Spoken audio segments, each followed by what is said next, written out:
Mga boss, may malaking problema ang customer natin. Kia CD5 ang kanyang kotse. Tignan nyo naman. Ang lakas ng buga ng usok sa breather.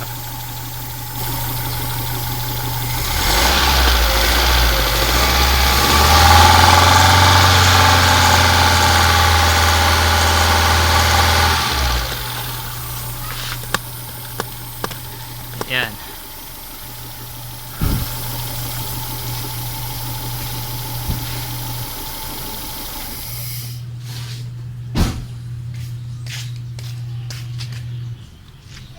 So ang diagnose sa kanya ng kanyang mekaniko, huling mekanikong pinuntahan niya, ang diagnose sa kanya, Blowby na daw ang makina, need for overhauling.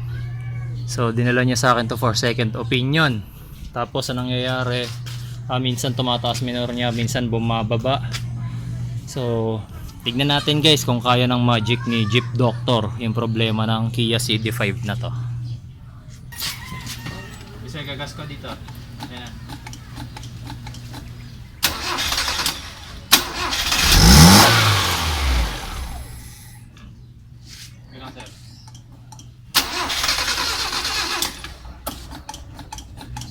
Okay.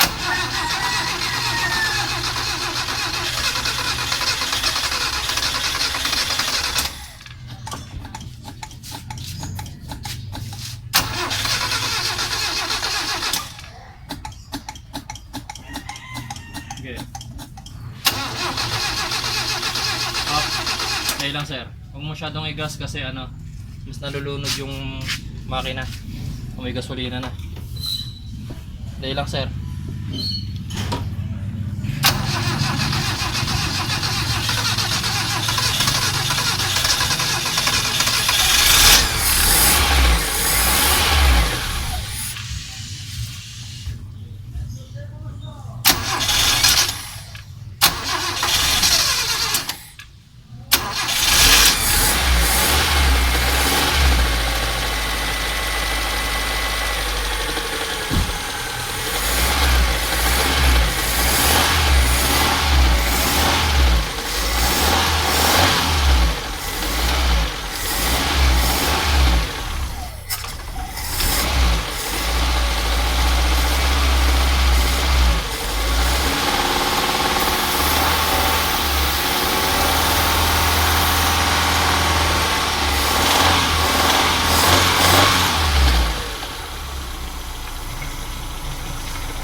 maayos na naman siya ngayon. Tapos mo yung usok na yung mawawala. Hinihigop kasi ni PCB valve. Maayos siya ngayon. Mamaya maglolo ko yung PCB valve mo. Tumaas. Kaya kapag ka, ano sir, pag tumataas ang RPM mo, yun yung time na maayos yung PCB valve. Bababa ko na naman. Maglolo ko yung PCB valve. Asan yung PCB valve mo maayos? Kinukuha. Sir, pag may, kahit saan kayo magpapagawa, kahit sa akin, kahit sa iba, lahat ng tatagalin ng pyesa sa inyo, karapatan nyo ako. Huwag nyo iwan. Sabi mo sir, kapag ka, pagka kinukuha nila, sabi mo yan, kunin ko kasi yung ina-armor nung katropa ko. Ano na lang, dahilan nyo na, kunin ko kasi hihingi nung nung gumana yung PCB valve, gumano na naman siya, gumanda na naman siya. Yan yung time na gumagana si PCB valve. Pag tinakpan mo to sir at hindi namatay, gumagana si PCB valve. Tingnan mo, lalakas ang usok sa makina mo kasi hindi nahihigop ng PCB yung usok. Pero pag tingnan mo, sinaksak lang natin wala. Yan o, mausok, di ba? Pero pag nahigop, tulad kanina sir, nung time na nagre-revolution ako, lakas, hindi na naman gumagana sa PCB. Tsaka yun sir, di ba, tinaas ko na naman yung RPM. Ngayon pag binaba ko na naman ito, baba natin ulit. Kasi dapat yan 750 ka lang eh. Mga boss, ito yung reason kung bakit naglolo ko yung PCB valve niya. So yung pinaka check valve sa loob, umiipit na sa ibabaw. Ayan o, kahit itulak ko, ayun. May times na, yan kasi normal working niya. Yan normally working. Na itutulak kasi base spring lang naman yan sa loob. Kaso may mga times na itong PCB valve na to, yung check valve umiipit doon sa pinakabungang PCB. Ayan, tulad yan. Ayan o, tigas. Hindi siya maitulak. Ayan. So kapag hindi nahihigop ng karburador, tsaka ng intake pag hindi nahihigop ng intake manifold, yung hangin galing dun sa crankcase, yun yung time na lumalakas yung buga ng hangin dito sa breather. Yun din yung time na bumabagsak yung RPM ng makina kasi nga hindi nahihigop ng unang-una, hindi na nahihigop ng manifold yung hangin. Ibig sabihin kinukulang yung supply ng hangin sa intake manifold, nagiging rich yung mixture. Pangalawa, masyadong nagiging hirap yung makina. Syempre nagkakaroon ng pressure build up sa loob ng crankcase kasi nga hindi nahihigop ng manifold yung hangin na dapat may higop dito sa PCB. Yan o, naglolo ko siya. Ayan o, tumitigas, hindi siya maitulak. Ayan, kahit puwersahin. Ayan o, yan yung time na naglolo ko yung minor ni sir. Tapos lumalakas yung buga ng hangin dun sa breather. Ayun, bumaba na naman yung check valve. Tapos tingnan nyo, ayan, natutulak ko siya. May spring lang kasi yan sa loob. Pero pagka umipit na naman yung check valve dun sa bunganga ng, ayan, umipit na naman yung check valve sa bunganga ng PCB valve, hindi siya maitulak. Ayun, tumitigas eh oh. Ayan oh, yung tigas niya, hindi siya maitulak.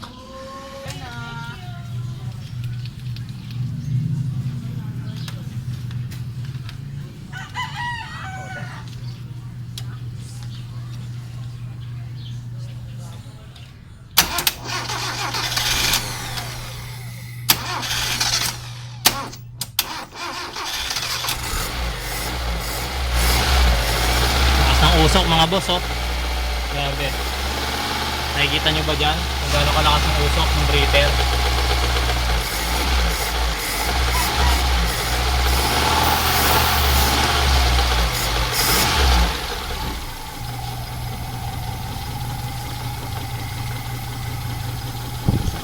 Yan yung RPM nya pag maayos na gumagana yung PCB. Pero pag nagloko yung PCB, tingnan nyo yung RPM nya.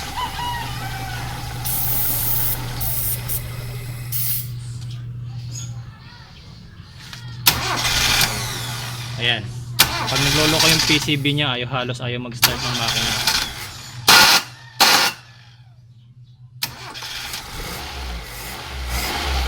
Tapos, sa pagkasabay ng paglolo ko ng PCB, lumalakas yung usok sa breather.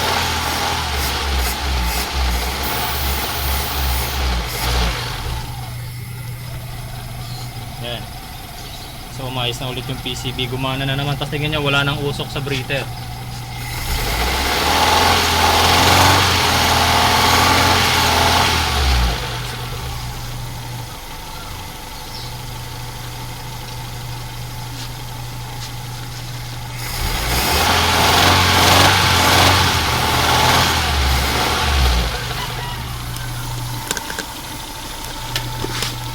Pag tinanggal yung PCB, malakas mag-usok. Kasi nga, hindi nahihigop ng PCB yung mga blowby gases. Pero pag nakakabit yung PCB na maayos, nawawala yung usok. Diba? So ganyan yung purpose ni PCB guys. Hindi porket malakas yung blowby gas na nakikita nyo sa breather is overhaul na. PCB lang pala ang problema. Kasi walang humihigop ng mga hangin, blowby gases na naiipon sa crankcase. Tapos nagiging tendency na hihirapan din umikot yung makina kasi nagkakaroon ng pressure build up sa loob. And also, since hangin tong kinukuha ni PCB valve, nagiging rich yung mixture, kinukulang sa hangin yung mixture ng air and fuel papasok ng intake manifold natin.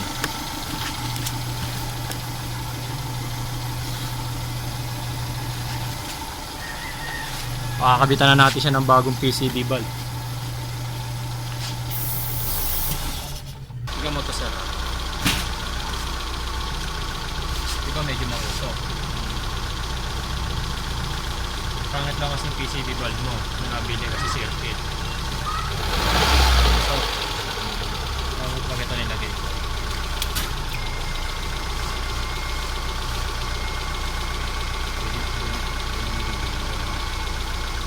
magandang klase sa akin. Sige sir, fast start po.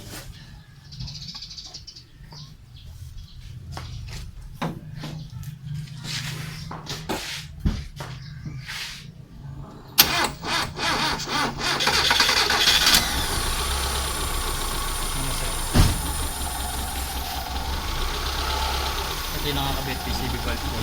Siguro sir, bumili ito ito. Bumili siya ito ng bumaran. Tapos ikaw mawala ng usap. Hindi lang kasi nakasama. May cable. Nahala.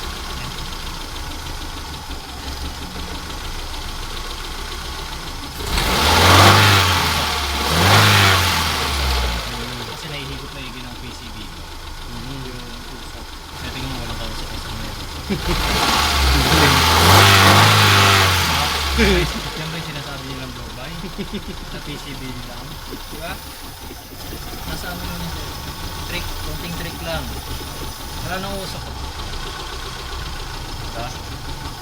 Pangit lang kasi itong PCB na nabili mo. Pero kung maayos, walang kausok-usok.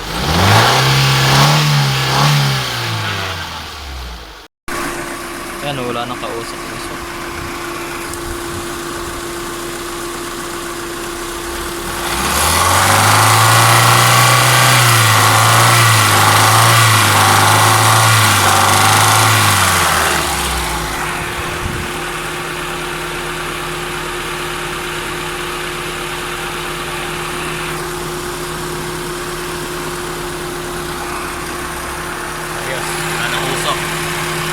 Nakapahigop na siya.